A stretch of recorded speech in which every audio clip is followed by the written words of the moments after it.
You're listening to the Airline Pilot Guy Show. The view from our side of the cockpit door. WAPG, it's the Airline Pilot Guy. Airline Pilot Guy episode 711.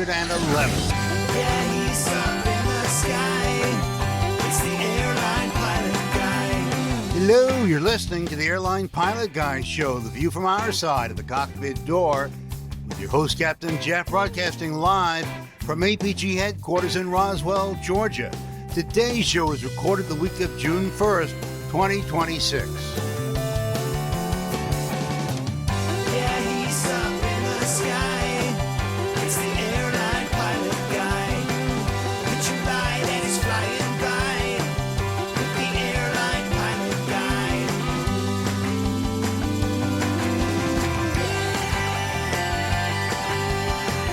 In today's episode, a Blue Origin rocket blows up on the Launchpad during testing, and an unruly passenger tries storming the cockpit, forcing a diversion. Also ahead, more news, your feedback, and today's plane tale. So get all settled in, tray tables and seat backs in the upright and lock positions, electronic devices powered on. I'm Radio Roger, and Flight 711 is ready for pushback. Thank you, Radio Roger. He's an award-winning TV and radio reporter currently at the #1 all-news station in the nation. 1010 wins on 92.3 FM in New York City! Welcome to the Airline Pilot Guy Show. It's an aviation podcast covering the latest in aviation news and answering your great feedback. I'm Captain Jeff, a former U.S. Air Force pilot and retired Delta Airlines captain. And joining me, the first contestant from his Garden View studio, in Hartford, Hereford, and Hampshire. retired professional dog photographer, former RAF fighter pilot, retired Airbus A330, A340 captain for Virgin Atlantic Airways. It's Captain Nick. Hi there, Jeff. 711, what a great number. Now, this week, the reveal for our show number is the Bort 711. Bort is Russian for the side ID number of an aircraft, and it most famously refers to the unique, one-of-a-kind Sukhoi Su-37, a Russian canard-wielding thrust-vectoring fighter aircraft. It made its first flight in 1996, but never went into production. It crashed in 2002 when a horizontal stabilizer broke off, forcing the pilot to eject, which he did so safely. Now, the Bort 711, NATO reporting name Flanker Echo, but it's had a funny nickname, something like the Destroyer or something, I can't remember, but that was made up. No, it wasn't its official NATO name. Anyway, it was a prototype that directly paved the way for the highly advanced Su-35. So it did some good, I guess. Are you sure that isn't a 344? I saw 344 on there, not a 711. Yeah, but look at the tail. I know, I'm just kidding. I don't know. I could have put it on both shows. Never enough numbers. I've no what idea happened why on show 344? We weren't doing this kind of thing on that. No, we weren't. No. I guess they don't have Martin Baker ejector seats there in Russia, right? No, I don't think they do. Nope. They have. They sit on a big spring. Boy, oy, oy, oy. Yeah, absolutely. Okay. Sorry. That's very interesting. Nice sound effect, though, Liz. Yes, very good. And from her studio in Toronto, Ontario, Canada, retired financier and aviation enthusiast, spreadsheet master, and our producer, it's Liz Piper. Hi. Sorry I joined in a little early there. Anyway. Yeah, it's fine. Oh, Good to see you, Liz. good to see you guys. Got extra All right. buttons to press this week. I Good know. luck. Watch for some very interesting effects, everybody. Can't wait. Have a good show. Incredibly interesting. Yes. Thank you, Liz. Cheers. Let's do some news.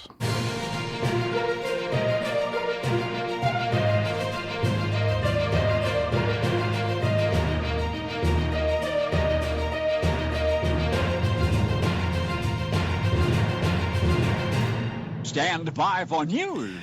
All right, we're going to start off this show's news segment with this. We've we meant to play it We done last screwed week. up. Yeah, when we were talking about airplanes landing on roads and such. We had a double header, but we only got the first part of it. We had a that rain out seaplane. in the second. Or a single header then. Yeah, yeah, that's true, a single header. That seaplane that landed in central Phoenix, but we got another one that landed on in Arizona, also in Arizona. Yeah, I don't know what's going on there in Arizona, but these airplanes are falling out of the sky and landing on roads. And this one is involving a Cessna Aerobat, actually, an A150L, Alpha 150 Lima. So this is from the dash cam in a car, correct? For this video? This is from the dash cam in the car. Let's go ahead and play it. See what we get here. It's pretty interesting. You're going to see the airplane appear through this forward windshield of this pickup truck. Oh, look, you guys. Look. Oh my God, why is he so low? The plane's kind of low. Whoa! Oh, it's real low. Yike. There's the rear dash cam. Look. Oh my God, why is he so low? That's crazy, man. That's crazy. Wow. Oh. Did you see how close that was to Hitting the top of the Just cab? got under its wing, didn't he? see that again? That was amazing. Okay, here it's coming. It's coming. It's kind of low. Oh, it's going to land on the. Oh, boom. Okay, I'm going to stop it right there. Is it tilted up like that, eh? Yeah, it's a good thing that it was kind of a hard landing on the left side and kind of bounced that way. And then a little piece of it fell off. I think that's the little wheel cover or whatever they call that. Wheel fairing. Oh, the boot kind of thing? The boot, yeah. And look at this. You see the right wing just about to go right over the top of this pickup truck cab. The truck ducked down. Yeah, I would have Yeah. if I were that truck. Indeedy. And then Had a whole family in it, didn't they? And then here we're seeing it from the different view. Yeah, there's a whole family in there. And then here we go. I'm going to move out of the way. And then it was going to be pretty nice landing rollout, except for this road sign here that hits with the right wing. Boom. They put the brakes on a bit quick. Yikes. Yeah. Wow. That's something. Which wasn't necessarily a bad thing because he looked like he was still going at a fair lick. Yeah, that's true. That's pretty amazing. There you So go. It looks very much like the airplane I first went solo in. was it an Aerobat? Aerobat is a Cessna 150, the was. aerobatic version that has a little bit higher positive Indeedy. negative G rating. That was the one, that was the type that I first went Nice. powered solo. You know what's interesting about that? When I was looking up and I think I'll include a link to the Cessna 150 Wikipedia, but in it there's a section on the Aerobat and the fact that the engine was not equipped like with a inverted capability. So it's interesting that it's an aerobatic airplane, but it doesn't. I mean, if you sustain your negative G inverted flight, eventually the engine's going to stop. UH Blackhawk says here. Oh, UH Blackhawk says in our live audience, British pilot landed on the wrong side of the road. Yeah. And Tim Van Ram has the proper name for Van that Ram. part. Wheel pants. There we go. Wheel pants. That'd be some wheel pants right there. Who made that up? He's made No, it I think up. that he's right. I think they are called wheel Really? pants. Oh, Believe wow. it. I thought it was- Yeah, I think so. Okay. Cool. Yeah, not real pants because No. that's what I'm wearing right now. But that's I'm looking That's that what you're up. telling us you're wearing. 'Cause we call them spats. yeah, well, Nick is waving the red flag here. For a foul. He's not believing you, Tim. Right. You got a red card Yeah. There you in go. honor of the World Cup. Aircraft wheel spats are commonly called wheel pants or fairings. There Are you go. aerodynamic covers everybody's fitted right. over the exposed wheels. Yeah, so I guess we're all Oh, right. it's Yeah. not nice. That's nice. Hey, we're all right. Yeah, That's we're what we all need to know. Take away from this. We're all right. All right, let's go to a little bit more a dramatic story. Okay, now this, we're an aviation podcast, but I mean, kind of, stretching space it. We're is stretching kind of, we're kind of stretching a little bit. But that's fun. We like the reason blowing- why we're doing that is because this was a pretty spectacular explosion. It blowed up good. That happened. It done blowed up real good. A Blue Origin rocket blows up on the Florida Launchpad during a test. The rocket, built by the Jeff Bezos-owned space company, Blue Origin, was to carry 48 satellites into space. Oops. Were they? Oh, did it have those 48 satellites No, on? I think they were just testing, I believe. Oh, okay. Blue Origin reported on social media that all personnel have been accounted for. Nobody was done killed in this one. Nobody done killed. So Captain Nick will never have this on his intro. No, because there was Probably no fatalities. Not nearly exciting enough. Let's see According it, Jeff. to Let's see Blue it. Origin, they reported on social media, we experienced an anomaly during today's I hot love that fire test. understatement. Yeah, a little glitch. Okay, let's play that video, shall we? Play it. All right, let's see. Play it, Jeff. Play What it. the heck? I'm trying to figure out how to do that. Okay. Got to get on this window right here, and then I got to hit this button here. All There right, we so go. we see it. Oh, Ooh, it's lighting up oh, the sky. Oh, look at that nice engine test. Oh, the top part blew they did up. not get very far. Wow. No, they did not. That was pretty spectacular explosion for sure. Lit up the whole darn. I mean, it was Sort just of like night. a and mushroom it cloud effect. looks there. like daytime. Well, I'm amazed the tower is still standing. Isn't that after pretty? That's but impressive. There it is. I agree. Yeah. That ain't no look at rocket the- standing though anymore. Oh, here's from the distance. Yeah. Guy out in his boat. Wow. Or is that the bikini atoll? Yes. That's a secret nuclear wow. test. Yikes. Wow. Oh, what a beautiful sunset. Yeah. You can see how it lit up the sky like it was daytime, but Yeah. now it's subsiding a little bit, and you can see it's very dark. In fact, it looked like there was some what's the flashy, lightning flashy? in the background there. All right, let's look at this baby again, shall we? Yeah, let's blow it up again. Good. Here we go. Wow. Here we go. Boom. Golly gosh. You can almost see that shock wave. Yeah. Yeah. Wait a minute. Let's see. I think I can go backwards. That's shocking. Oh, look at that. Oh, suck the shockwave in.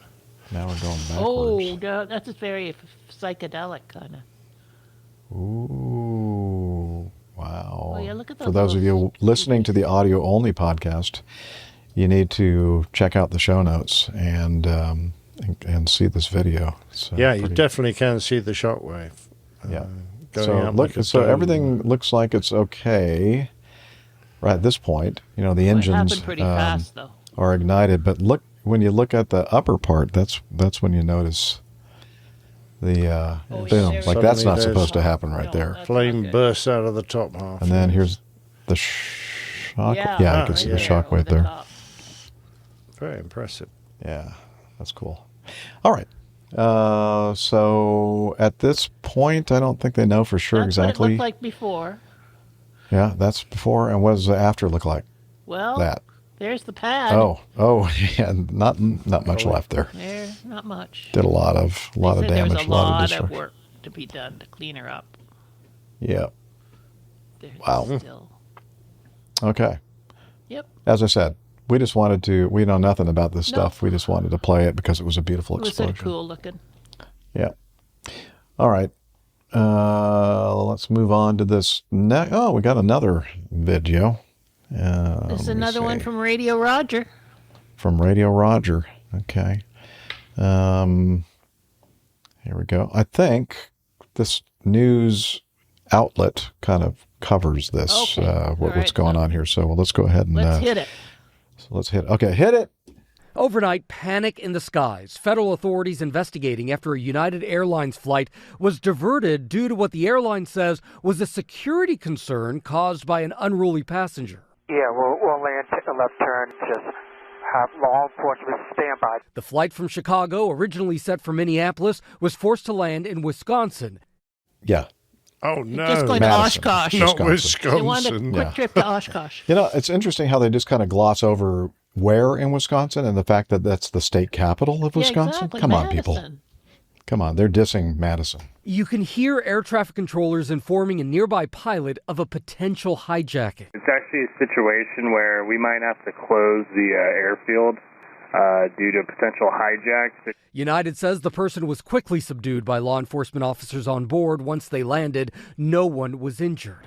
A similar incident unfolding just days earlier on an American Airlines flight from Athens to New York, forced to land in Rome due to what they say was a disruptive customer. Police seen crowding near the front of the plane as passengers look on. American says the passenger was quickly removed from the aircraft, telling ABC News the safety and security of our customers and team members is a top priority. Yeah. We thank our customers for their patience and our crew members Hang for on their a minute. I professionalism. thought safety was their top priority, not security. What's our top priority, Jeff?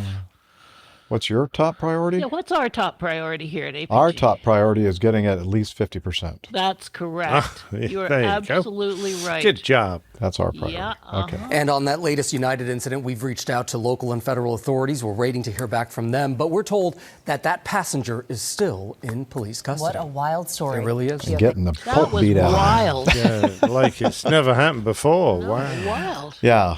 Wow. Probably Shocking. never happened in Madison before, but No. Yeah. There was a lot of panicking going on there, I think. Panic in the air there.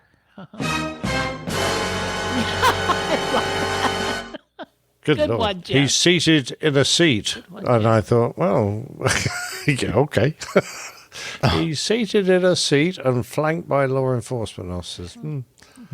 Yeah. And he's flanked by law enforcement officers on either side. Well, what does flanked mean then? Flanked? Yeah, there's a lot of extra words that Yeah, aren't just in necessary. case you didn't understand the first They were word. dumbing yeah. it down there a bit. So we should have And had they- this. and- Oh, sorry. Go ahead. I was going to say in the news article that we have in our show notes from AOL.com, I can't believe that AOL is still a thing. They say that they had to make an abrupt stop. I don't know. Maybe they were watching the landing. Probably a normal stuff at Dane County Regional Airport in Wisconsin. And I'm thinking, they did again. Even in this article, they did. I added Madison there in our little show note or in the article because I'm thinking, come on, what's wrong with these people? They have something against Madison. Says some inside info here. Oh, UH Blackhawk in our live audience says he picked the wrong flight. 5 Leos on board. Oh my gosh, that's not common to have 5. Well, you know what? Oh, it could have been more than just like air marshals. Okay, yeah, no, it's actually not that uncommon. Yeah, 5 law enforcement officers. Yeah, you're right though. Perhaps they were going to a convention. Maybe. Yep. Not in Madison. No, were they? And he said that they were. You said, Captain Nick, that he was flanked by a couple of officers, or was he spanked by a couple of officers? Oh, I didn't know. I don't know. You can't You shouldn't punish someone twice for the same. Double jeopardy, wrongdoing. Yeah. So I don't think they'd spank him on the airplane. Oh, okay. Okay. This next one from the aviationherald.com. It's a final report. Am I on the right one? Yeah. Yep. Okay. Qantaslink DH8C de Havilland -8-300. Registration Victor Hotel Taco Queso. Queso? Jeff wants some Mexican food for Macho. dinner. I don't know. Yeah. Tango Quebec Mike performing flight 2077 from Mildura to Melbourne. Mildura, yes. Mildura. To Melbourne. In Australia. With 50 passengers, 4 crew was taxiing for departure on Mildura's runway 09 when the crew inadvertently aligned with the right runway edge lights. Again? Come on, just people. like in Oman last show. Yeah. I mean, like every week, there's at least one of these things, flights lining up on the so this runway may be the edge. OG. Oh, this was okay. Could have been the original one because this is the final report. This happened back in February of 2025. Okay. Anyway, so they inadvertently aligned with the right runway edge lights, commenced the takeoff, taking out 5 runway edge lights. The captain noticed the aircraft was not on the center line. Yeah, too late, he noticed, and steered the aircraft onto the center line and continued the takeoff. The aircraft proceeded to Melbourne and performed a low approach to Melbourne's runway 16 to have the landing gear inspected by Tower and subsequently landed safely on runway 16 about 20 minutes later. The final report released by the Australian Transportation Safety Board concluded that the probable causes of the serious incidents were they lined up on the wrong side of the runway and they hit the lights. I mean, okay. Yep. During the lineup, the aircraft was taxied off the starter extension guidance line. Okay. I don't know why. And the flight crew's attention was diverted to completing the ready checks. Okay. I think, we talked about this last week, didn't we, Captain Nick? Like heads down and distraction. Doing things, that not paying attention to where they're aligning the aircraft. And let's see. So the flight crew commenced the takeoff from a misaligned position, resulting in damage to the aircraft and runway edge lights. Other factors that increased the risk: the flight crew conducted a low pass to facilitate a visual inspection of the landing gear by air traffic control. There were no supporting procedures for the low pass or visual inspection, nor did the flight crew contact the operator to seek assistance. Come on. They're just going to wing it. The presence of a prescription medication was detected in the captain's post-incident drug and alcohol test. That was not prescribed for him. While he was unlikely to have been impaired by the medication, there's no assurance that the captain would not experience any adverse effects or impairment that may have impacted his ability to safely operate the aircraft. All right. Hey, hello, AJ. Welcome aboard, sir. Hi, AJ. Hello. Missed you last week. I'm glad you're here with sorry us. Sorry about that. Yeah. How's the volume, by the way? What's that? I haven't. How's the volume? I haven't. Oh, that's right. You got the new. Is this the new setup? Okay, cool. Sounds good. Talk a little bit more. A little hot. I can talk a little bit. I can also turn it down a little bit. Okay. Like, how about that? Not too bad. It's okay. Is that better? Or was there any difference? Better 1 or better 2? Or 3 or 4? So are you adjusting the little knob? Yes, I'm tootling the knob. I know it's an interface that it's a mixed pre interface that he's using. That so okay, I don't know. What do you think? What do you guys think? Should we? Tanya said I'm louder. What if I turn myself down in StreamYard? I was just about to suggest. How about that? Is that a little bit better? I think so. It's getting there. Better. That Still good? too much, More? Nick? Yeah, that's good. No, okay, I like that now. That's okay. Good. Very good. Very cool. good. Yeah. All right. Yeah, we should have checked that before we started the recording today. Oh well. Yeah, it's working. Cool. All right. Anyway, that's neither here nor there. Let's continue covering this news item. So again, diverted attention is a likely contribution to this incident. And I don't know, anything to add, Captain Nick, that you noticed in this final report that jumps out at you? Other than saying he's a naughty boy for taking prescription drugs when they're not prescribed for him. So, yeah, that's a bit of a no-no. And he probably would quite rightly get his hands slapped for that. When it comes to the lineup, they make the note that with the runway length and his aircraft type, there was absolutely no need to give himself the maximum length to take off. I mean, it's quite common for us to turn off the line that guides you to the center of the runway and sort of take a bit of a sharper turn so that you give yourself another 50 feet of runway, because quite honestly, that line does take you a lot deeper into the runway than you would normally do. But they say, well, it was completely not required for him. He didn't need to give himself the maximum length of runway. It's not like he was going to have any problem getting airborne. So he would have been much better off if he'd stuck to the taxi line, and which would have put him in the center of the runway. So not good. We do these takeoffs many times a day if you're doing his kind of work. So why on earth would he allow himself this time to be distracted doing the standard checks that he would always do when he lines up? So the answer really is to make sure that, you do the priority, the important jobs, correctly, and give yourself enough time to fit the other duties like completing your checklists around them. And for this chap, the most important thing was to get himself in the middle of the runway. I love the way they said, I'm just looking for it because I'm going to take a moment here. It was the misaligned takeoff. I can't see the exact wording, but here we go.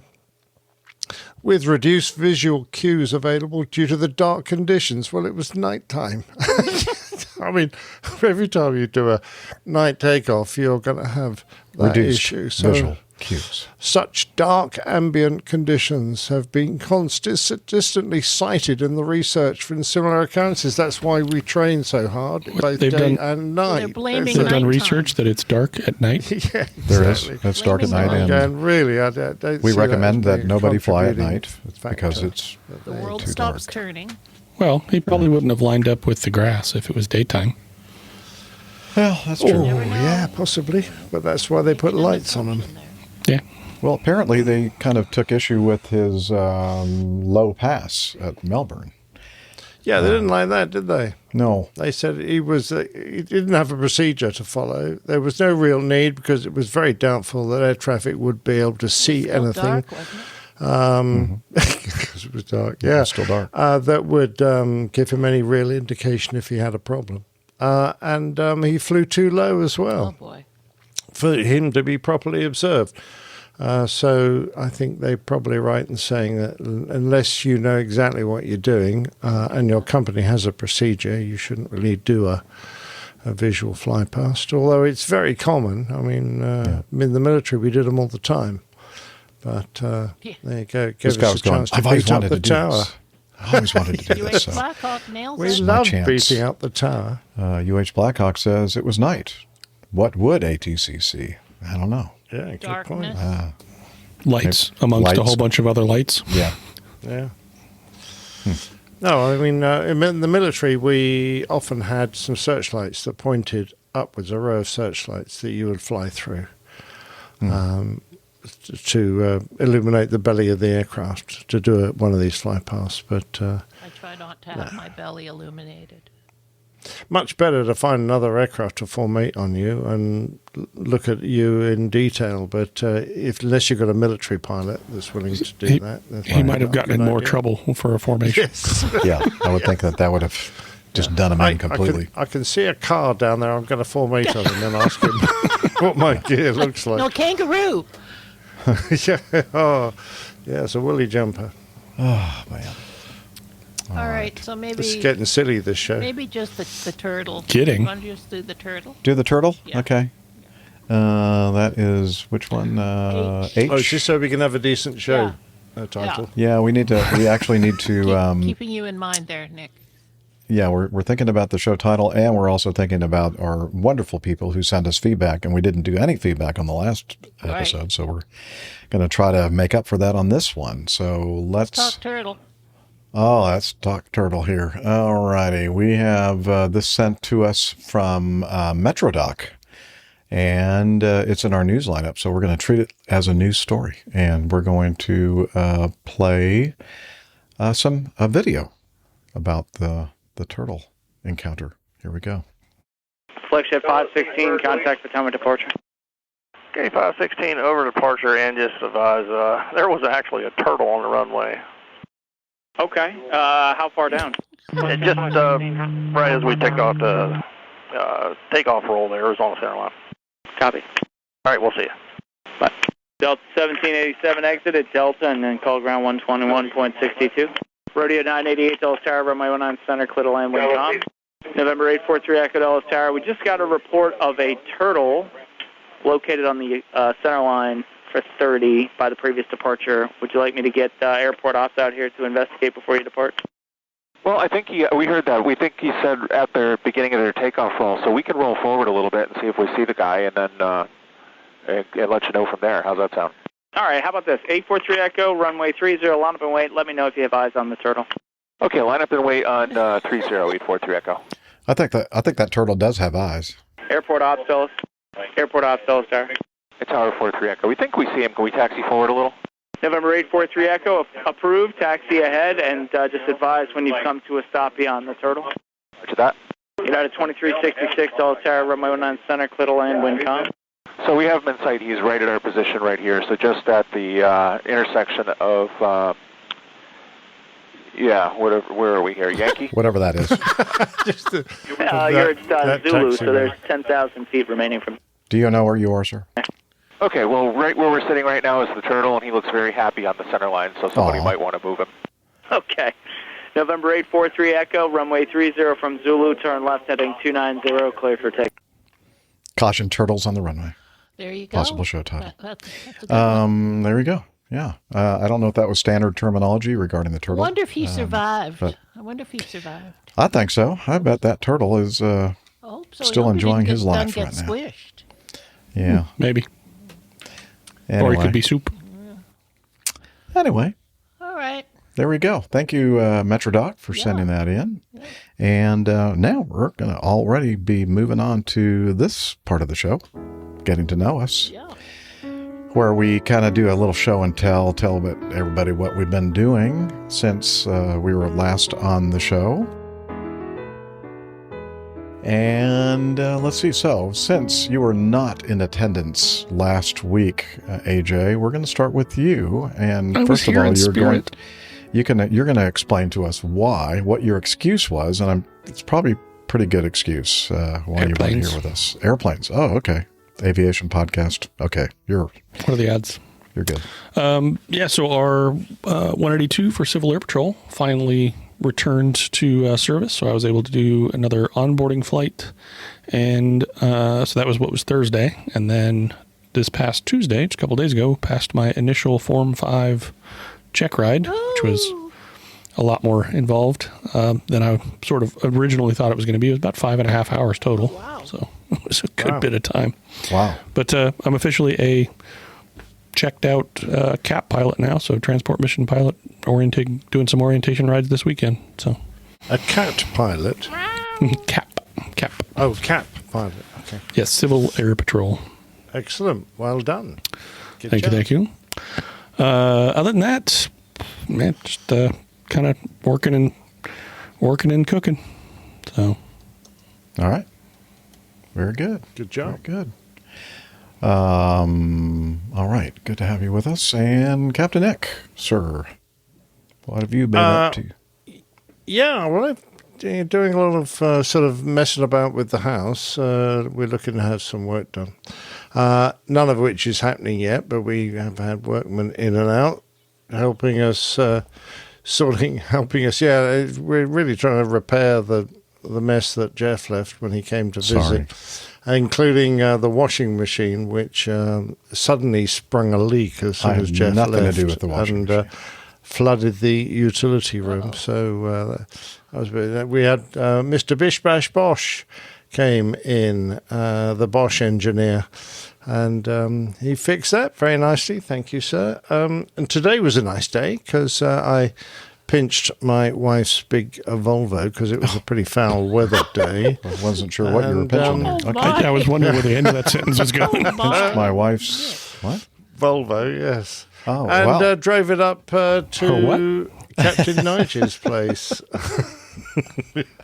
Wow. And because Captain Nige had managed to acquire me 4 cases of the lovely Hook Norton flagship English IPA, which is I'm having my first one right now. Is it hard to find? Is it hard to procure? I don't know, but certainly at the price he got it for. Okay. So thank you very much indeed, Captain Nudge. I'm trying to remember what the special deal was that he managed to sort out, but it was a very good deal. And I came after we were up to the local pub. In fact, it was the Pie Pub, as it's called, and we had pies and pints, which was rather nice.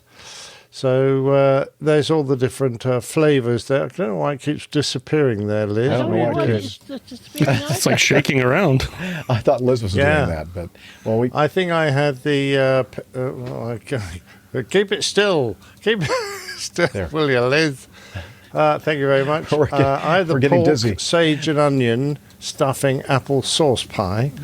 And I'm trying to remember which one Nigel had, but he certainly... They were both delicious, although my blood sugars went, whoa, yummy, all that sage and onion stuffing and pie topping. I'm going to go is this through your blood the roof sugars now. doing this? Yeah. So anyway, it was fun. Thank you very much, Nigel. Lovely to see you and your lovely wife, as usual. So that was great. And that was really kind of it for the week. No, very little patonking. Did go down once at the beginning of the week, but I've got a match to play on Saturday, but it's going to be a very wet day, so I don't know if we're going to end up doing that or not, but we'll see. We'll see. Do you want me to do the artwork? Yeah. Why not? Okay, so let's just think back to the last show. We had some really good stories, like the Cessna flipping over, so that was kind of flipping eck. The Oman lineup. We also had Steph's stories of baboon wrangling and ostriches at the Cape of Good Hope. So, and I thought the funniest one was Jeff's pronunciation of Goshawk. The golly gosh hawk. Which was the Goshawk. So we ended up with the golly Goshawk. And there, we got the Golly Gosh Hawk. Back one, please, Liz. Haven't quite got there yet. Sorry. The Golly Gosh Hawk, having been abandoned by its crew, is careering along, and watch out, ostrich. Yeah. You put your head in the sand. The crew got out, which was great, and well done, Martin Baker. The number, the show number you will find emblazoned on the teeth of the baboon there, 710. And what else we got? We've got the logo is on the tip of the fin there. And in fact, I think those two guys are discussing the logo. Did you see the logo on our fin? Yeah. They just You want to hold my hand? Yeah. I'm feeling a bit frightened. Hold my hand, will you, on the way down? They just had an ejection.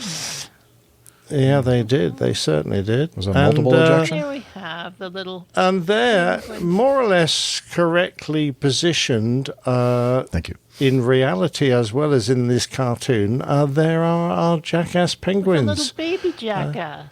There's mum and dad and two kids, including one tiny one. Aww. So very well there done, you go. Captain Nick. All that That's the ink artwork. Drawing there is so good. You did all that. Well, it took me ages to do all that inking in. Wow. Yeah, I originally did, thought the number was down there on the cliffs in those, but they weren't. Yeah, there. I can see why, because there are some squiggles there that look very much like numbers. That looked likely there, but it was well done. Well done. And very nice. If you got any of those, congratulations. Yeah. Very good. All right, Captain Jeff. All right. Well, I've been doing my standard singing since returning from England, and I think that I'm mostly fully recovered from all of the eating and drinking, and You've so been kind of doing back to normal. A lot of funerals and stuff, right? And I've been singing in a lot of weddings and funerals, as well as the normal mass things. And what else? Yeah, pretty much it. Got really. something from Dana. I did. Dana, a few days ago, reached out to me via texting messages, that kind of thing. And he sent me some photos. And so, Liz, if you want to maybe show some of those. I said, I looked at these photos, and it looks, let me describe, it's on an airplane. There's Captain Dana with in the photographs with World War II veterans on the airplane, several on his flight, I think 3 of them. Yep. And I said, that's awesome, Dana. Was that a special flight, or are they headed to or from a special event? He said, yes, they're heading on the Delta charter for the anniversary of D-Day in Normandy. It's a special program run by Delta. 29 World War II vets flying over tonight. called the Best Defense Foundation. They send whoever is able to travel over to Normandy every year for the remembrance. There's only 29 left that can travel. And one of the most humbling days in my career, Captain Dana says. And then he said, feel free to share the photos and stories of each veteran, if you'd like, on the show. So they were on a connecting flight going to Atlanta, is that right, because Captain Dana is a A320 series captain. And they went on to fly on the bigger jet over the pond, over to Normandy. So very cool. That's really, really cool. Yeah. Thanks for sharing, Dana. Thank you for sharing that with us, Dana. We do appreciate it. We'll have all this in the show notes, along with their stories, more information about the names of these gentlemen and what they did to serve our country in World War II. All right. And that's really now, all Jeff, I can you're think going of off for a family event next week. Maybe we won't do a show next week, maybe? Yeah, so thank you for reminding me of that, Liz. So I learned a few days ago that my aunt had passed away, and her funeral is on Thursday of next week. And so I'm planning on flying up on Wednesday and then attending the funeral and then flying back Thursday night, and then have several things going on, a special mass on Friday, along with a wedding in the afternoon and a wedding on Friday evening. So not going to leave me a lot of time to do a show starting from Wednesday through the weekend. So we're thinking about maybe taking the week off. Yeah. So hopefully... could just record tomorrow. Okay, again, as I said, we're thinking of taking the week off, AJ. Stop it. Look who's joined us. Oh, hey, there's Dr. Steph. Hello, Steph. Hello. Hopefully my mic is... I'm good. Yeah, good. I hear you guys now, too. Good. So plugging it in worked? It did, yeah. Well, no, to be fair, I had already unplugged it, plugged it back in. It did not solve the issue, and I think it actually said something along the lines of, your mic is no longer recognized. It was just Have you been able to recognize acknowledge. I mean, it still looks like a mic. Looks like a mic. It looks like the correct. I thought the rule was don't talk to strangers. Does that apply to microphones? I don't know. Does Steffi have anything to share, getting to know us wise? Yeah, do you have anything share-worthy on the getting to know us? Not really. Doctor? I pressure washed last weekend. That's exciting. Around the outside of the exterior of the house and environment. And Nice. it was productive. Yeah, That's all good. I have. There you go. Nothing else. You pressure washed the environment, the trees and the grass? Pressure washed the side of the house and the dock and the things that had pollen attached to them still. That still includes trees. Well, yeah. did not pressure wash the trees. So hopefully the natural rain takes care of that. So. Cool. No, I don't have anything else. Nothing interesting. Well, I'm glad. Hope you're doing well, and I am. thank you for joining us today. Yeah. Before 5 o'clock. That's pretty. I know. Pretty Look amazing. how I'm feeling very on time today, even though I know you guys have already been going for a while and you're already on getting the to know traffic us. So I wasn't- missed all the news. Traffic not too bad today. It was not too bad. No. Okay. Very good. All right. I guess maybe some coffee fun stuff. What do you think? Johnny, how much more coffee? No thanks. All right. I love coffee. I love tea. I love the APG community. Coffee and tea and the Java and me. A cup, a cup, a cup, a cup, a cup. Oh, yeah. Coffee fun. It's your way, dear listener, to support the show financially if you want. I mean, it's a free show, and we do this out of the goodness of our hearts because we enjoy hanging around with friends, because we love you, yes. If you want to, return some love via financial means, we have this thing called the Coffee Fund. A couple of different things or ways that you can do that. The first is the OG, the original method, which is a Coffee Fund Classic method. And our good friend Mazouz Karim, whom Captain Nick and Tanya and several of us attending the PTUK 600 event at Duxford. We got to visit with Mazouz, so That was a lot of fun. So thank you, Mazoots, for your monthly donation. Very generous. Thank you. And let's see, the other way to do this is to become a patron of the show via patreon.com. It's been a while since we had any new patrons, but we got a bunch of you out there that do that each episode every month. So thank you very much for that. So head over to airlinepilotguy.com/coffee to learn more about how you can participate too. Well, hey, it's a treat, ladies and gentlemen. We have a plane tale on today's episode, and the old pilot is going to introduce us to the title here right now. The Old Pilot's Plain Tales. RAF Form 414, Volume 38. And my heart went...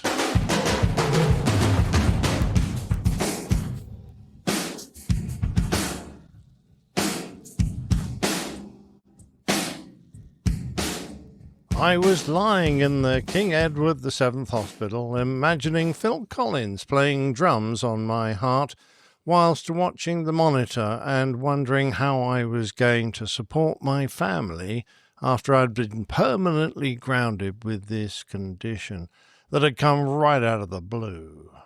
The specialist had confirmed my GP's diagnosis of atrial fibrillation, something that wasn't common in someone my age. There are obvious causes like heart or artery diseases, a previous heart attack, or a heart valve leaking issue, all of which were quickly dismissed after some scans. Apparently the condition affects many in later life and is surprisingly common in young adults, particularly after binge drinking and or using stimulants. For me, it was put down to that damned ice-cold drink. Sometimes referred to as cold drink heart, those of us that are susceptible can bring on an attack within seconds of consuming a really cold drink. The esophagus runs directly behind the heart, and the sudden chill can stimulate the vagus nerve, which causes a rapid thermal irritation disrupting the heart's rhythm. If you're lucky, the effects are short-lived, but I was stuck in AF. My treatment can be traced back to Roman times, when the foxglove plant was first recognized as a herb that could stimulate the heart. More specifically, I will lay my laurel wreaths on the graves of Dr. William Withering, who deduced that the crucial ingredient of a secret remedy used by a local Shropshire woman to treat dropsy was the common foxglove, Digitalis purpurea to be precise, and of course the unknown lady whom he spied on. I was told that if digoxin didn't correct the issue after 48 hours, I would have a cardioversion, the medical butcher's equivalent of turning off your computer, giving it a kick, and then turning it back on again.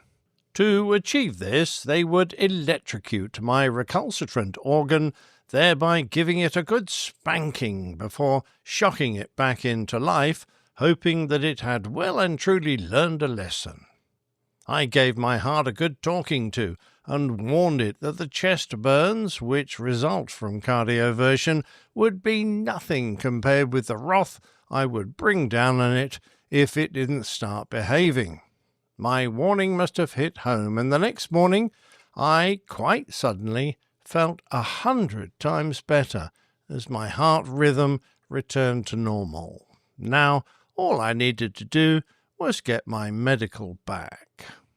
The tests that the hospital did were nothing when compared to the protocol I needed to follow to please the Civil Aviation Authority. I went through months of tests, monitoring, treadmills and stress electrocardiograms.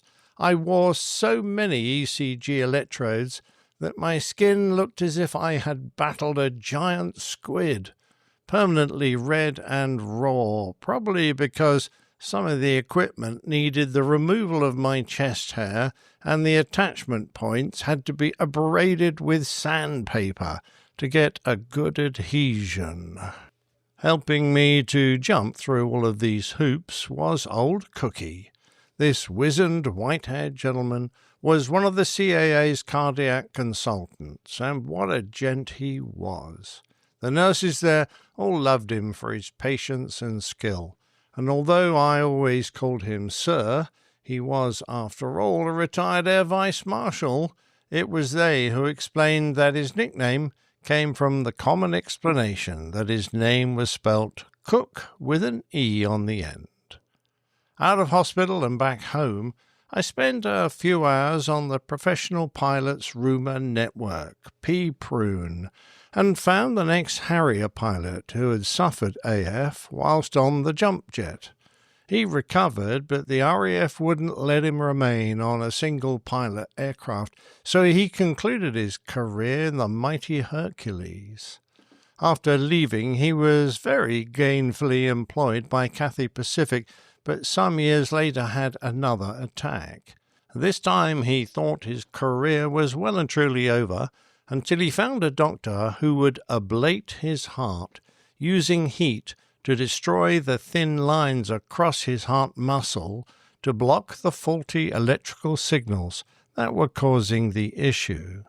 Back then, this was a long and painful procedure performed while awake, and a fairly new way to torture patients. He had been the first commercial pilot to undergo it, and following his successful recovery, he was granted a full Class 1 medical back without restrictions. So I was hopeful I would somehow get back to the front of an A340. To jump forward 5 years, when I got my restricted Class 1 medical back, the restriction was as or with co-pilot, in other words, two-pilot operations. I underwent 6 monthly cardiac reviews, so became a regular visitor to the CAA Medical Centre in Gatwick. Eventually, just as Cookie was about to retire from his long-held post, he congratulated me and granted me a full, unrestricted medical with the words, "And don't darken our doors again, Mr. Anderson." In order to return to the line with Virgin, I was dispatched to Orlando to fly the sim there for a few days of refresher work and pass a skills test. The only thing of note was that my return flight was from Miami, so I had a connecting flight booked with a US carrier to get me there. Afternoon thunderstorms put paid to that when the airport was closed for long enough for me to miss my Virgin flight home. I sidled up to the Orlando BA desk and gave them my best puppy dog eyes, offering them my connecting flight ticket worth about $20 and my Miami to London Virgin duty ticket that was, to them, completely worthless. To my great surprise and relief, they took pity on me and put me on their next flight to Heathrow.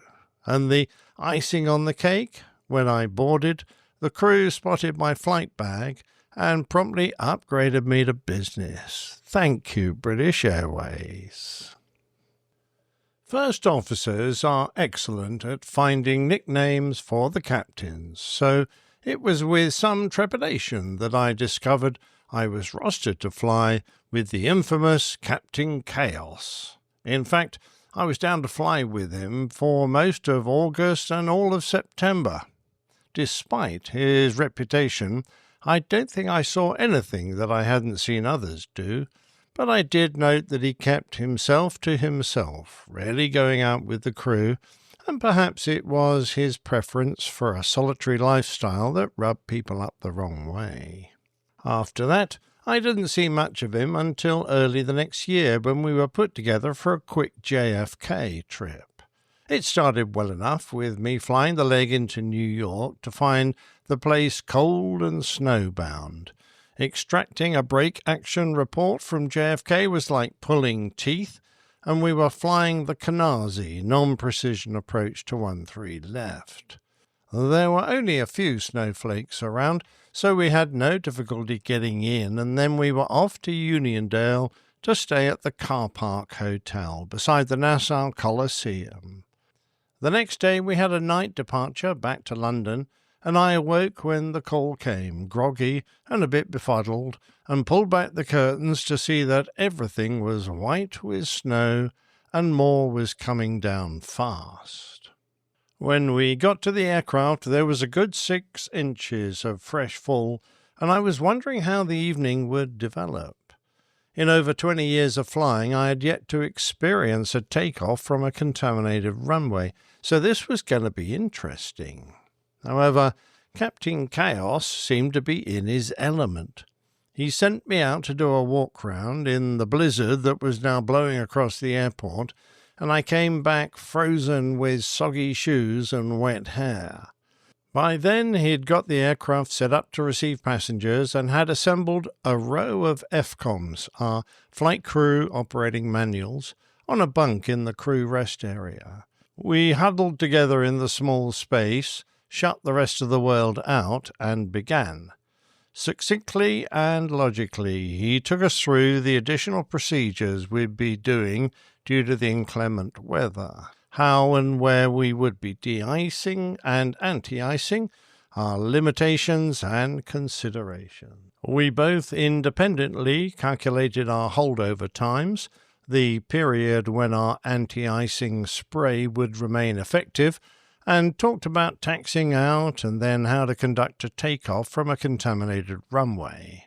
The conditions were bad enough to make a decision to stop the takeoff at a significant speed quite dangerous, so although we would calculate a V1 speed, it was unlikely that we would attempt a high-speed rejection. We again independently crunched the numbers and compared results, and when we were both completely happy, we trooped out and back into the cockpit to brief the engineers and cabin crew.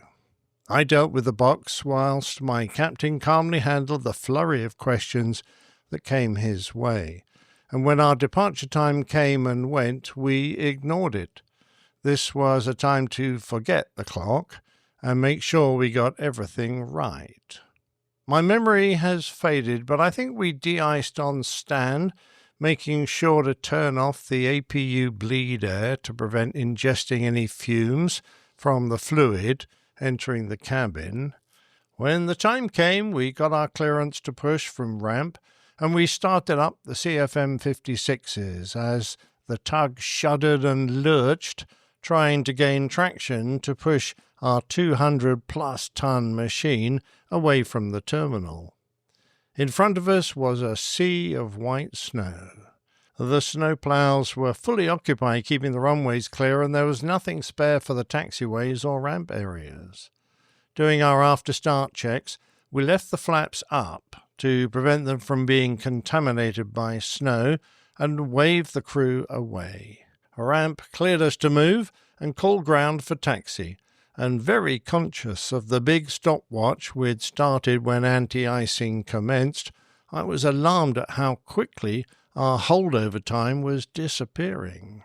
The ground controller was talking like a machine gun, and it was almost impossible to get our taxi request in. Somewhere on the airfield, an Aeromexico aircraft kept bleating that he was lost, which was hardly surprising, since the visibility in the driving snow was awful, and the taxiway signs and markings were obliterated by the white stuff.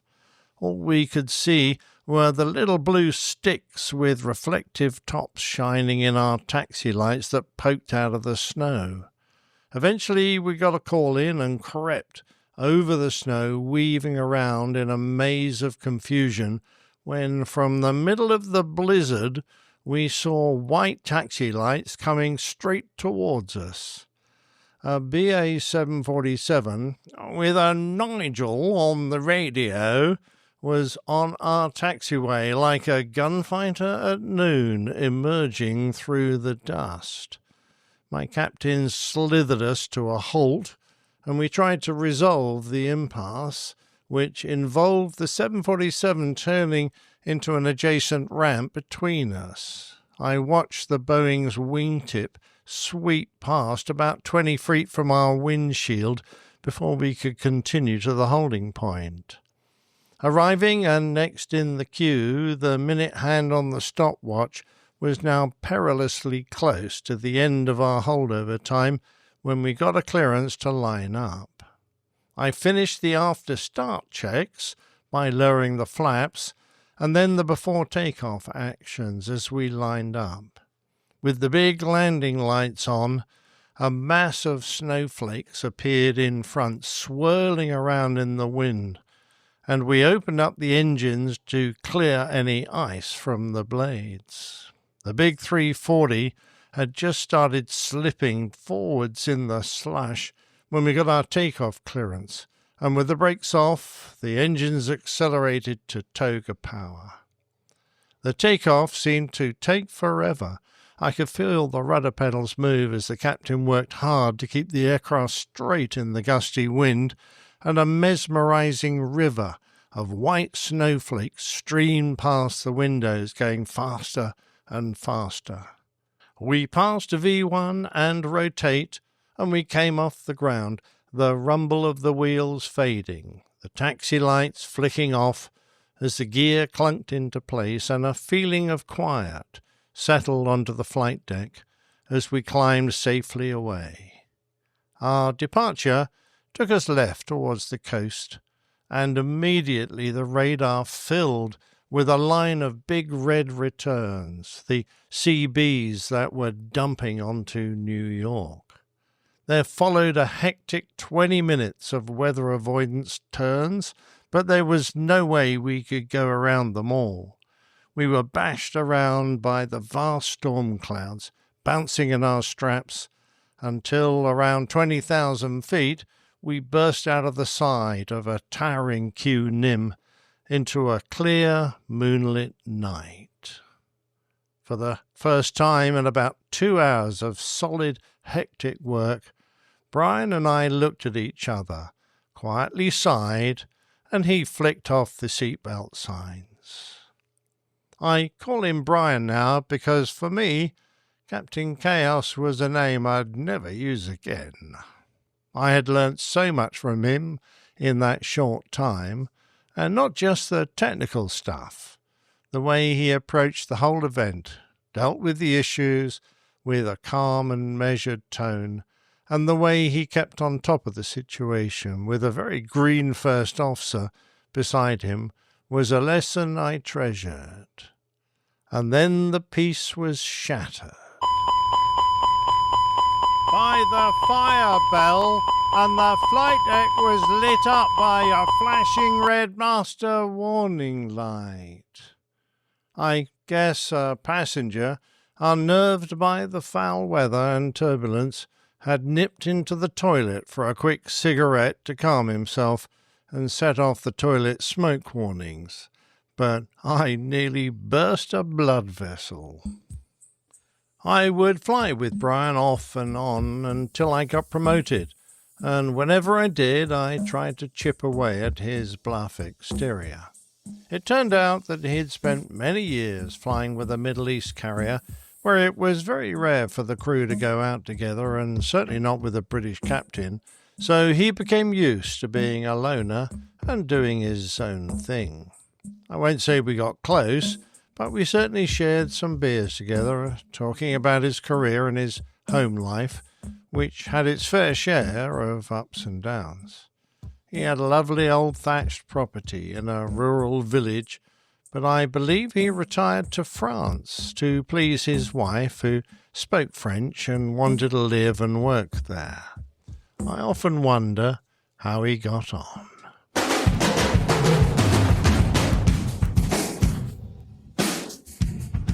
Awesome. I always enjoy the Form 414 plain tales.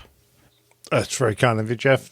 No, Brian was a bit of a darling, really. You know, he was, once you got to know him, you realised that he was just a quiet bloke who just got on with his life, and he had had an interesting background, and perhaps wasn't very good at making friends anymore. So it was just nice to try and create a relationship that I carried forward. So I always kept an eye out for him whenever we bumped into each other and said hello. So it was nice to work with him. And anytime I heard anyone call him Captain Chaos, I would tell him that story. And perhaps I changed a few minds. It was nice. Does Dr. Steph have any medical critique? No, the recounting of atrial fibrillation, some of its uncommon causes, treatments, all spot on. Very nice. Excellent. There you go. Those damn Romans knew a thing, didn't they? And I'm just going to caveat that with I am not a cardiologist. So that's what I recall from medical school, which I was reminded I graduated from 18 years ago. So it's been a minute. Was that the doctor version of I'm not a doctor? Yes. Yes. Did you stay at a Holiday Inn Express last Well, hearing about all that heart stuff, that just was scary AF. Very good, very good. I did, in fact, get in touch with my, not my brother, Mark Anderson, who is, of course, a cardiac specialist, very highly qualified, and now does work, certainly back then, he did work for the CAA. In fact, he joined the CAA shortly after old Cookie had retired. So although their paths didn't cross, you certainly knew of him, which I thought was rather nice. Yeah. And Mark, of course, very, very highly respected cardiologist, has helped me out because I had another bout of AF after retirement, and he very kindly deciphered some of the medical reports I was given the medical into English. Yes. What does this mean? I could understand what was going on. Well, I appreciate that you kind of went through how digoxin is derived from foxglove plant. I love that kind of stuff. So and it's a very effective diuretic as well, which is why the old wise woman of Shropshire used it on her ladies. During childbirth, I think, when you get swollen ankles and things. So she had obviously discovered its properties. This is back in the 17th or 18th century, I think. They settled on exactly what component was usable. Yeah, it's always amazing to me how that stuff comes to be discovered. It's like, who thought to do this? Who, just happened to do it the right way the first time and then put two and two together. And I was like, we could extract this other component. Anyway, it's fascinating stuff. Yeah, it is. There must be a lot of trial and error. Cool. Okay, very good. Let's I do enjoyed some that. feedback. I think we should do some feedback. All right, here we go.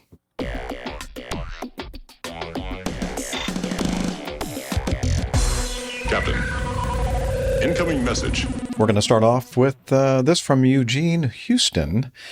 Fly Delta Jets is the title of his feedback. Eugene Houston, Southwest First Officer here. I was just listening to episode 708, and Tim Van Ram wrote in about Fly Delta Jets in a field north of SMF, Sacramento Airport. And he said, sorry, I was walking the dog. No, that isn't code for anything, just literally taking the dog for his daily walk while listening. He thinks he doth protest too much. Yeah, I know. Like, what were you really doing there? So he was walking the dog while listening, so I didn't get a chance to look at my phone to see if pictures were attached. Yes, we did have. So I'm attaching a couple of photos I took of the field back in April of 2024. We were flying the approach to 16 right, which actually has since been changed to 17 right. Because the magnetic field is changing, I guess. And notice this outside the right side of the aircraft. And we're showing now, and will be in the show notes as well, the field in which Fly Delta Jets is presented. It's been there a while, for a few years. Yeah. So thank you, Eugene. I've heard of a few instances where people have, for jokes, written on the top of buildings like, welcome to city. A city that is not the Coke City. That you can easily see when you're on Final Approach. Wasn't there one like that for like Luton? Welcome to Cleveland or something? Or Wasn't there a famous one? Was it Luton Airport, or they wrote at, maybe was it Stansted? They wrote "Welcome to Luton" next to the runway on a big, huge building.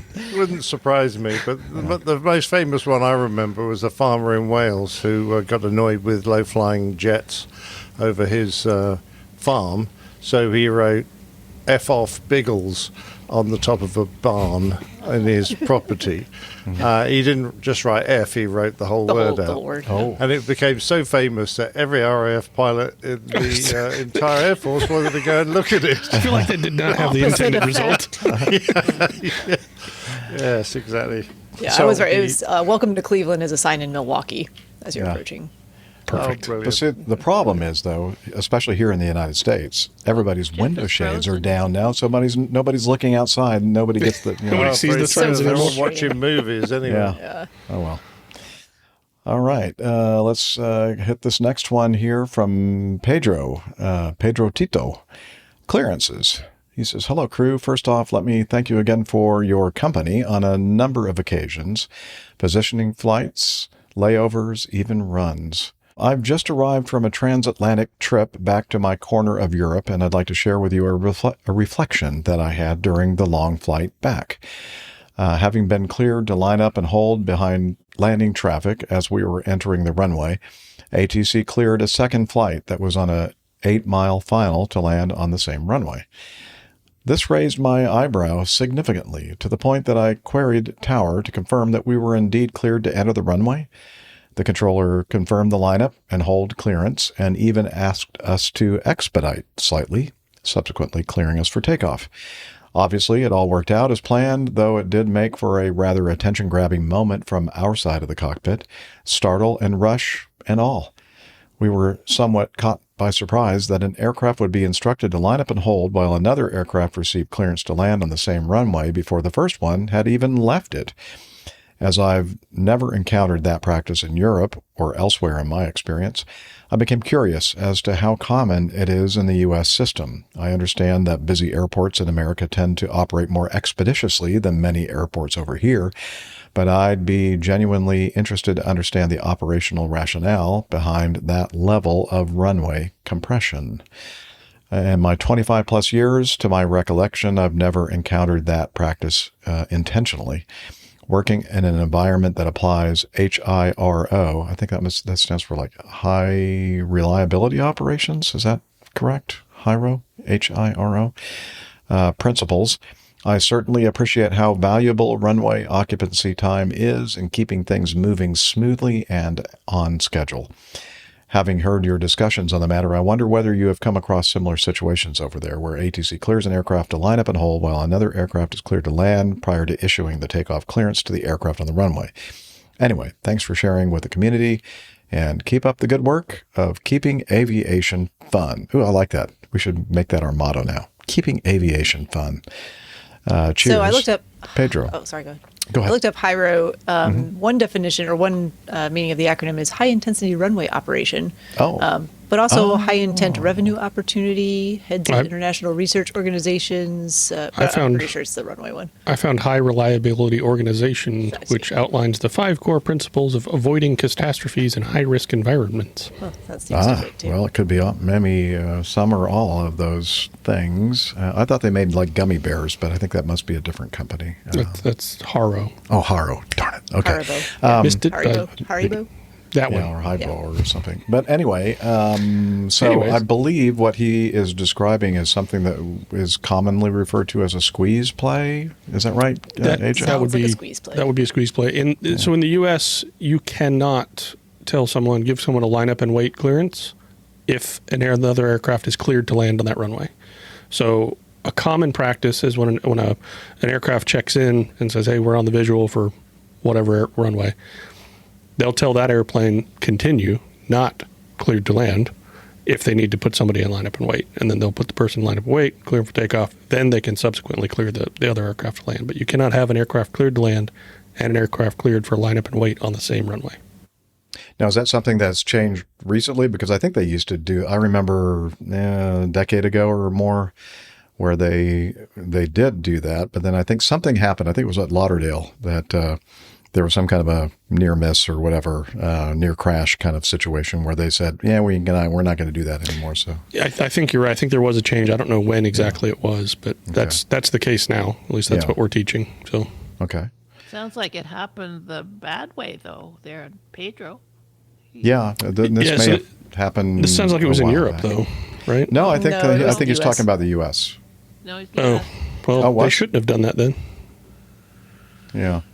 Well, no, he said. I thought he said he had just gotten back. He said he just arrived from a transatlantic trip. Blah, blah, blah. Okay, maybe I'm wrong. I don't know. Yeah, no. It was in the My understanding was in US. the U.S. Yeah, as he was returning. It was in the U.S. Yeah, there is some. They shouldn't have done that in the U.S. if that was in any time recent, to my knowledge. In Europe, they have an interesting practice that's raised some eyebrows, where they will give a behind clearance. So they'll clear an airplane for takeoff from the departure into the runway full length. They'll give somebody else an intersection departure and tell them, behind that aircraft, line up and wait. And then another one after that. So there'll be 3 airplanes waiting for some other airplane to come by. And that sounds crazy to me. But by the opposite token, I don't believe that they will. And Nick, you can speak to this probably. I don't think they allow multiple landing clearances to the same runway at the same time. No, they almost certainly don't. The landing aircraft, there is a regulation that if there is sufficient separation, you've got a very long runway, like at Heathrow, and the guy goes far enough down, eventually you can clear someone to land. But no, normally they have to they have to have vacated the runway, and that means their entire aircraft has to have vacated the runway. So the most common go-around I've had at Heathrow has been because the aircraft in front has not cleared the runway in time for me to get my landing clearance. But I have had landing clearances at 50 feet because, that's the way they deal with it. So if that cruising down with your hand on the throttle. Well, exactly. Wait. And, you're going, well, and they usually warn you, get a late clearance. So you go, and so that's the time to brief your first officer, remind him what you're going to do if you end up going around, and you're all prepared for that possibility. And then, because if the bloke, he has a brake failure or blows a tire or something and doesn't clear the runway, you've got to be prepared to get out and get away. But in other words, when we get a landing clearance, we know the runway is ours. So that's the great advantage of the European system. All right. Very good. Let's go. Thank you, Pedro, again, for your feedback. We do appreciate it. We're going to jump to 6 now. Feedback item number 6 from Erbium. Erbium. Erbium. I always have trouble pronouncing that for some reason. I'm the Latin, I think. It's regarding the Jeff number. You'll recall that he is the creator and author of this amazing data point. Hi, Liz. Oh, is it okay if I read this, Liz? Yes, you have my permission. Thank you. Attached, please find a mock-up for a poster about the Jeff number as per AJ's suggestion. Please let me know what you think. I did get carried away a wee bit on the surrounding decorations. Sorry. Oh, no. We love getting carried away with things like that.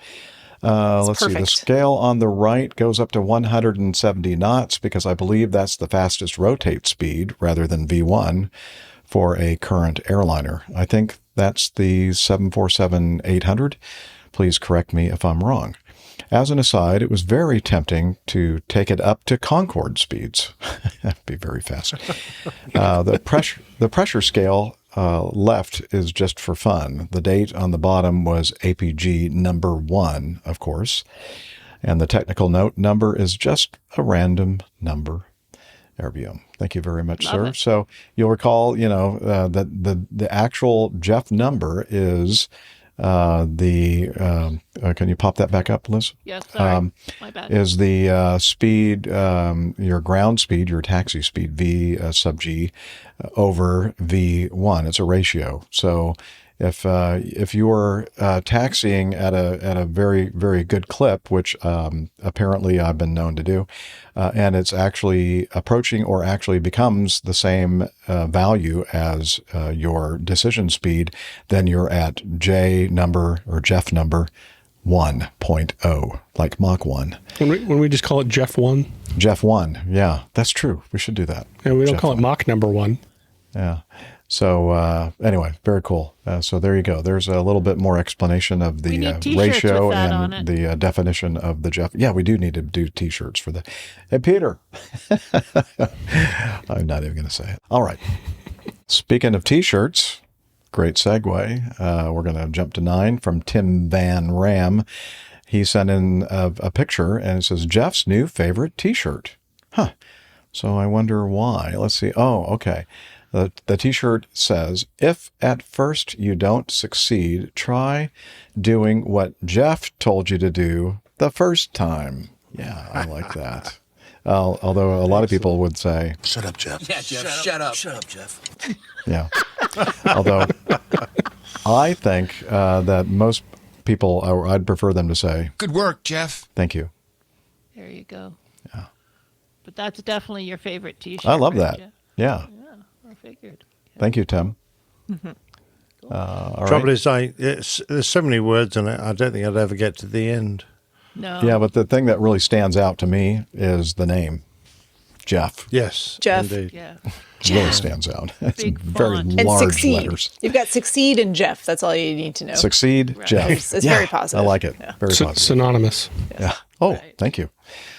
Okay. Which one Number next? 7? Number 7. Okay. Okay. Number 7 feedback from Kent Penney, a listener in Rapid City, very close to my hometown of Box Elder, South Dakota. Actually, that's my legal domicile. And we met up. It was a couple of years ago, I think. Yeah. On my maiden voyage of the RVS, stopped by Rapid City and had a lovely lunch with Kent. And anyway, he says, "Good day, APG crew. I'm catching up on my podcast listening and following the discussion on the LaGuardia runway 22. March 22nd, 2026 Jazz accident. Okay. We wanted to bring up something that I've not heard anyone address related to airfield design as well as operational procedures. The facts are clear that the plane was landing on runway 4 and the airport rescue and firefighting vehicles, or it's just easier to say ARF, vehicles were crossing on taxiway Delta. There are 3 different taxiway connectors in close proximity on this west side of runway 4, which are taxiways D, or Delta, Foxtrot, and Echo. There is an airport design guidance provided by the FAA in AC 150/5300-13B, Change 1. Yeah, I was thinking the same thing, which speaks to taxiway runway intersections. The provision indicates in paragraph 4.8.1.1, sections 1 and 2, that taxiways are to be designed at 90-degree angles to the runway for the best visual perspective, except for high-speed exits. When 90 degrees are not practical, then an allowance of plus or minus 15 degrees is acceptable. Therefore, an angle between 105 and 75 degrees would be acceptable. And then he cited the actual narrative, or not narrative, but the actual, what would you call this? Source document, or I'm trying to think of what the right word is. But anyway, so that's going to be included in the show notes as well, so you can read it yourself. And a link, of course, to that. And he has the airport diagram of LaGuardia there as well, showing that the place where this accident occurred at Delta, and then a little bit further north on runway 4, or northeast, I guess, Echo and Foxtrot, and the fact that, they're not exactly 90-degree angles, but I don't know if it falls within that allowable. So further down, he's done 105. the math on it. Oh, I see. And Okay. taxiway D is 64 degrees from runway 4. So Delta Foxtrot is 45 degrees and Echo is 90 degrees. And they were on Delta, correct? Yes, I think it was Yeah. Delta that they were on, yes. Yeah, they were so on both Delta, which is taxiway Delta 60. and Fox are outside the recommended design Tolerance, range. yeah. So again, there's that word recommended. So I guess it's okay if it doesn't meet that suggestion or whatever, or recommendation.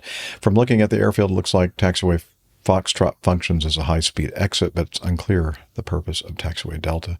Since the use of taxiway D or Delta for crossing runway 4 is an acute angle with visibility restrictions, it's unclear why there were not procedures in place to require those crossings at taxiway Echo, where there would be clear visibility for operations along the entirety of runway 422.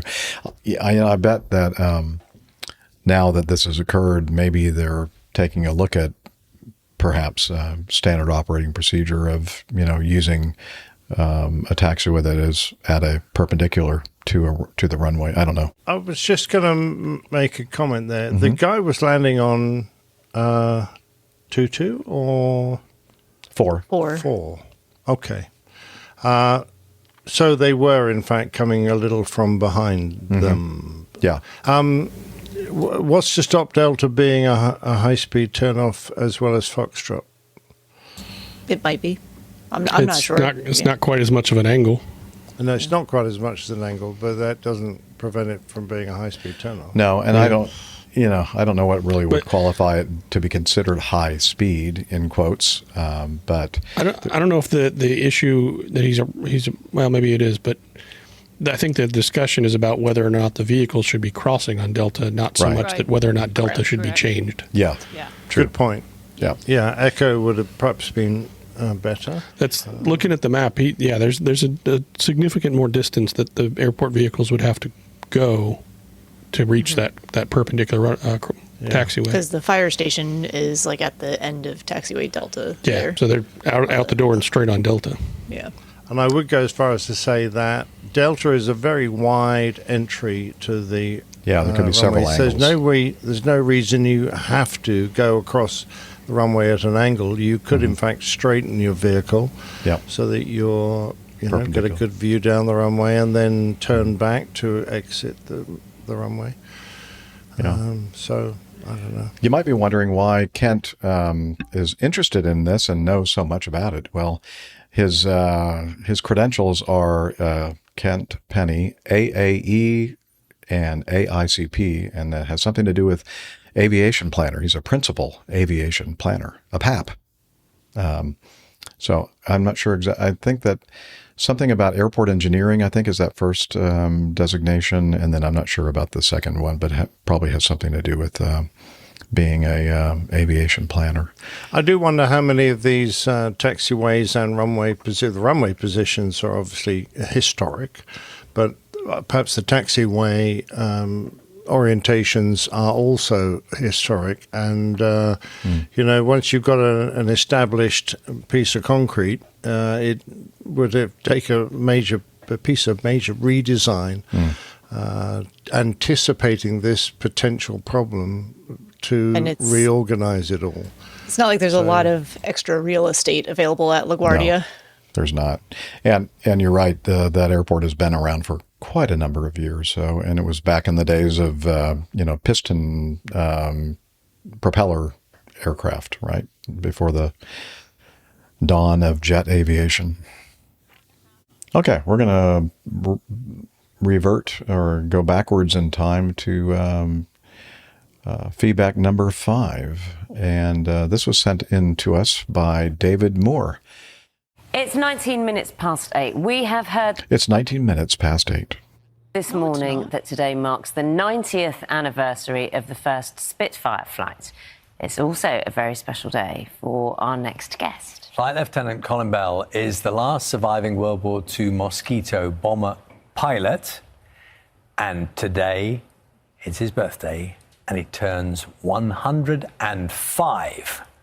Colin is releasing a memoir recounting his time in the RAF and also how he wooed his wife of 73 years. Good morning, Colin. Good morning, Marcus. So good to be with you. Happy And birthday. Charlie. Yeah. Happy birthday. Thank you. Thank you for celebrating your birthday with us. We were talking about the Spitfire the 90th anniversary. Yeah. You then said... Huh? You then said, why are you celebrating the Spitfire instead of the Mosquito? Well, I really don't know, because the Mosquito was, in my judgment, a better aircraft than the Spitfire. The Mosquito had 2 Spitfire engines, as our American cousins would say, no contest. You flew Mosquitoes.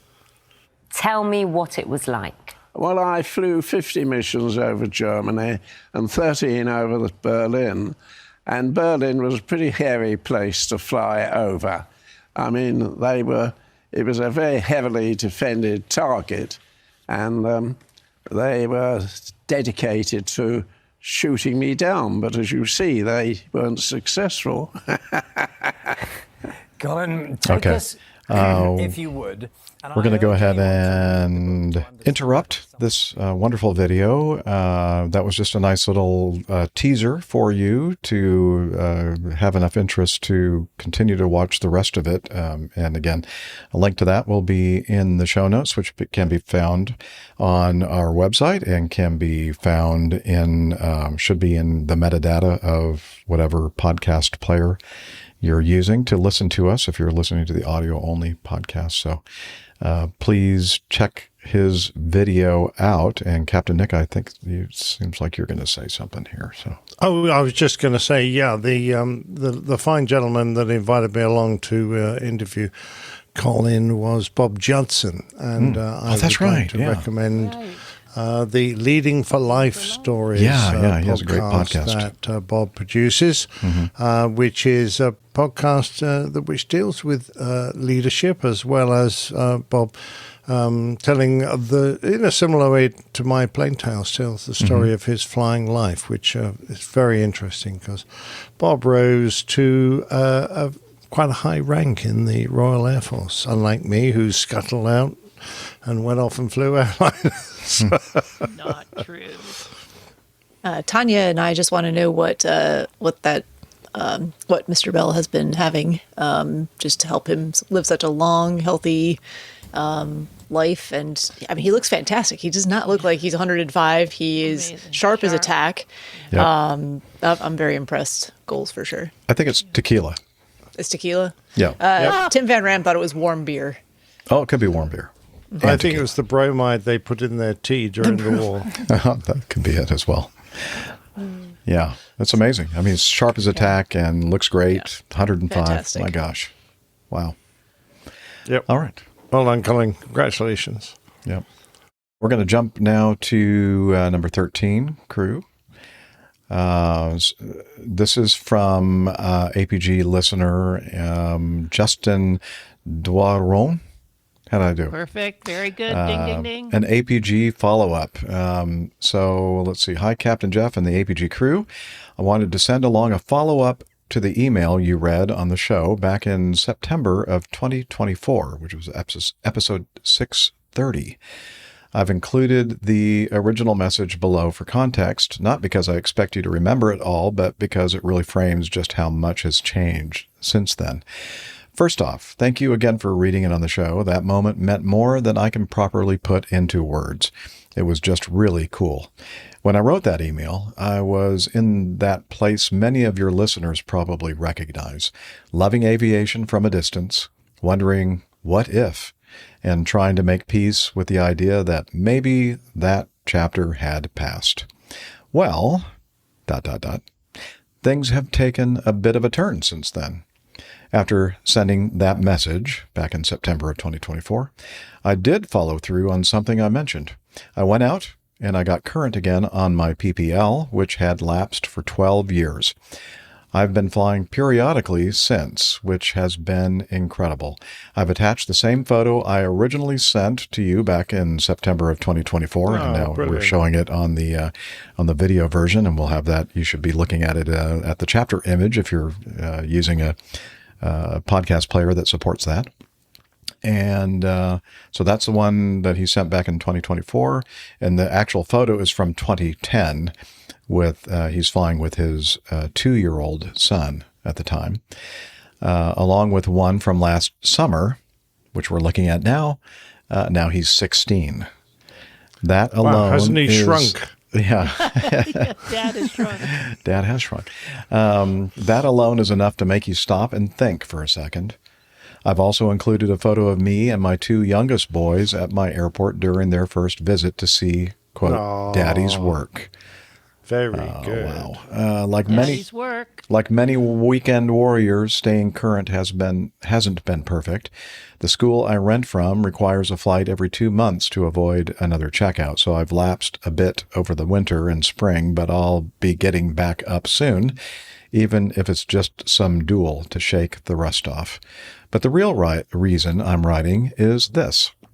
During that period where APG had me fully re-engaged with aviation again, I happened to check the Air Canada careers page on a whim just to see if anything local was posted. And there it was. Station Manager, Charlottetown, CYYG, Charlie Yankee, Yankee Golf. I applied right away. After a couple of months went by, I figured it probably wasn't going anywhere. Then, one day, while out hiking with my family, I got the call. A few weeks later, I was offered the job. Jeff, and I say this without exaggeration, the only reason I'm here today is because APG pulled me back into aviation in a meaningful way. What started as something to fill a commute turned into a complete shift in direction. You helped take me from a place where I felt like I was settling to one where I'm genuinely excited to get up and go to work every day. I can't understate that. The same goes to the whole crew. Nick, Steph, Liz, Nick, AJ, Rick, and everyone who goes between APG regular and occasional pop-in. Your engagement and conversations and banter and wisecracks bring it all together. I started in March of this year, and the experience has been incredible. I've met amazing people from across North America, and even a few pilots who have quietly suggested that at 41 years old, it might not be too late to find my way onto the flight deck, after all. We'll see where that goes. For now, I'm not quite living the original dream, but I'm definitely living dream adjacent, and that's a pretty great place to be. Thank you for everything you do. It goes far beyond entertainment. In my case, it genuinely changed the trajectory of my life.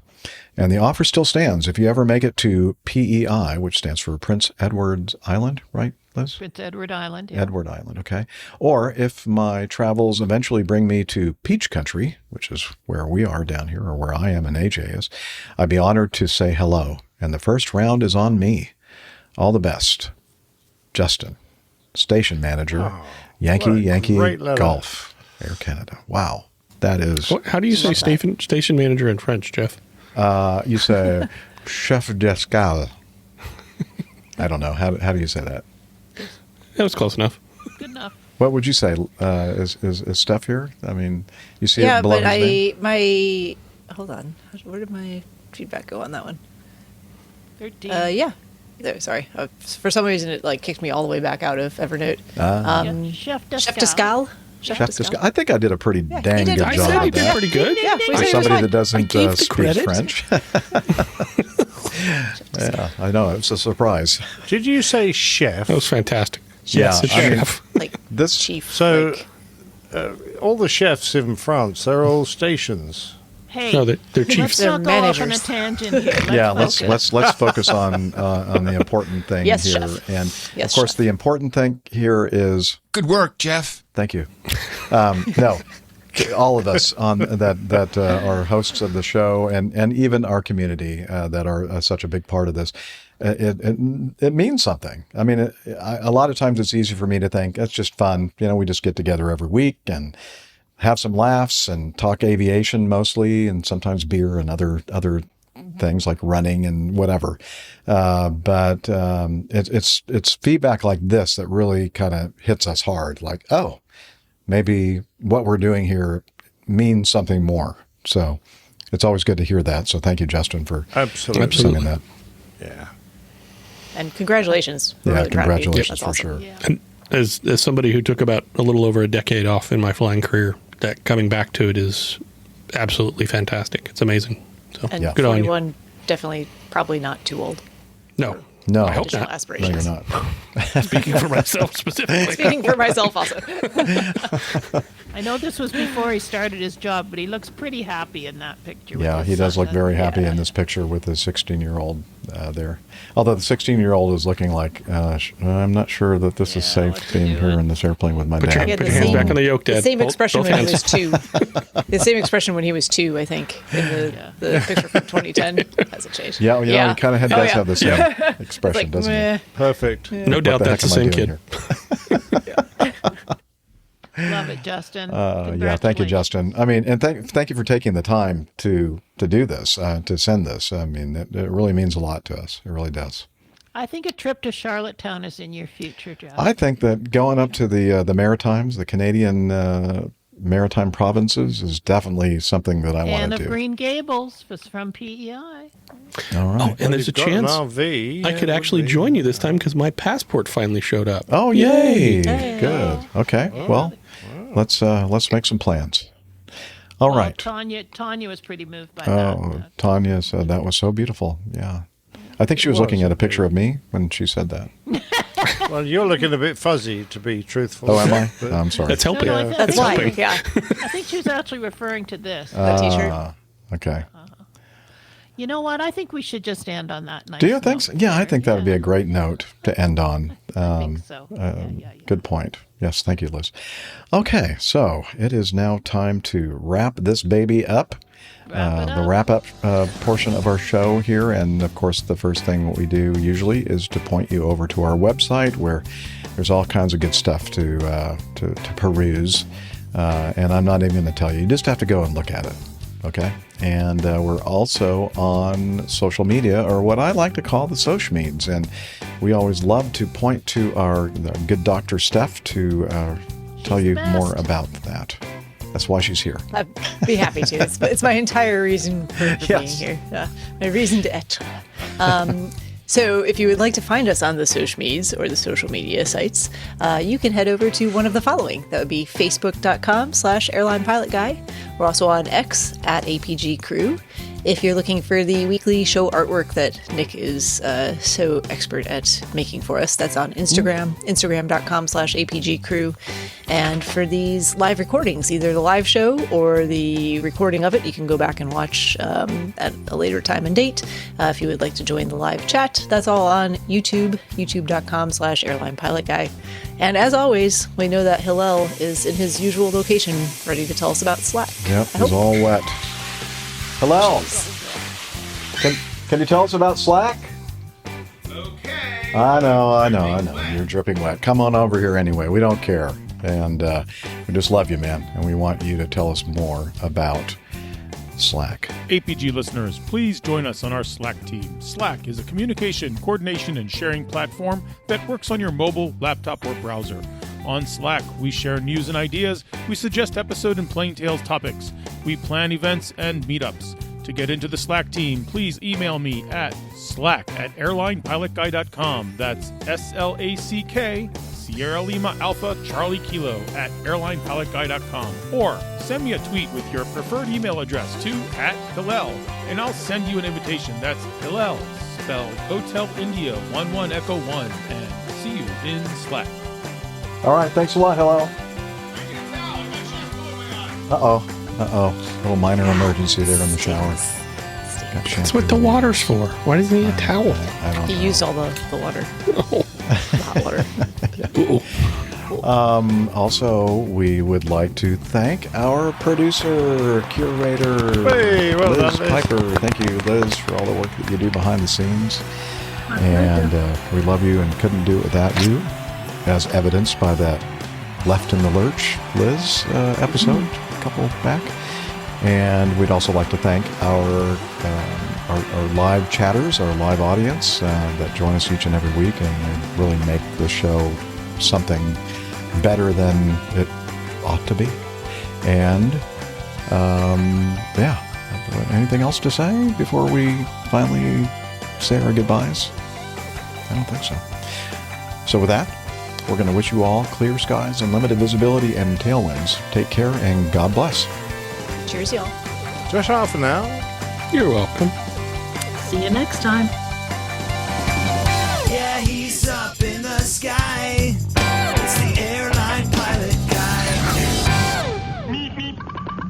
Good day.